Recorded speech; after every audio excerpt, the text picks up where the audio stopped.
Dr. King wrote, of course, Chaos or Community, Where Do We Go From Here in 1967. He also gave a lecture almost 50 years to the day, well, not to the day he was assassinated. April 14th, I think it was, 1967, he gave a lecture here at Stanford where he came out in favor of a guaranteed income. But I want to read a few passages from his book, Chaos or Community, about his position on guaranteed income. There's only one general proposal that I would like to examine here because it deals with the abolition of poverty within this nation and leads logically to my final discussion of poverty on an international scale, he writes. In the treatment of poverty nationally, one fact stands out.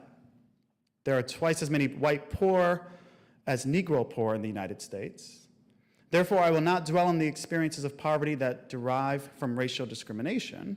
I will discuss the poverty that affects white and Negro alike.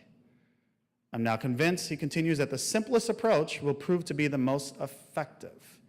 The solution of poverty is to abolish it directly by a now widely discussed measure, the guaranteed income.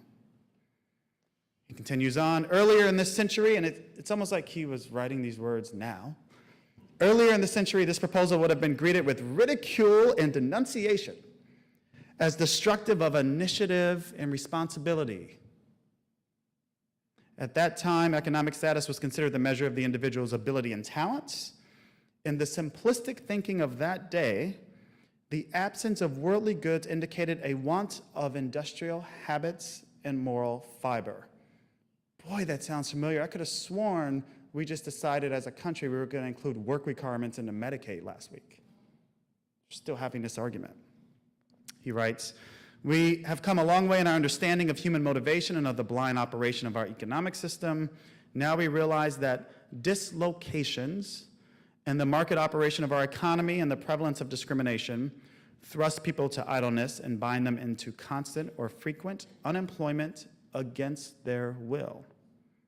The poor are often less dismissed from our conscience today by being branded as inferior and incompetent. We also never know that no matter how dynamically the economy develops and expands, it does not eliminate all poverty.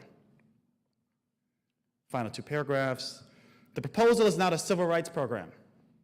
In the sense that the term is currently used, the program will benefit all the poor, including 2/3 of them who are white. Interesting what he's doing there rhetorically, by the way. I hope that both Negro and white will act in coalition to effect this change because their combined strength will be necessary to overcome the fierce opposition we must realistically anticipate. Then finally, to pay for this, he gets his dig in at the then controversial war in Vietnam, of which he also came out against that year. John Kenneth Galbraith has estimated that $20 billion a year would affect a guaranteed income, which he describes as not much more than we will spend the next fiscal year to rescue freedom and democracy and religious liberty as these are defined by experts in Vietnam. So he's counterposing how much we're spending in the war economy to what we could be spending domestically to eliminate absolute poverty.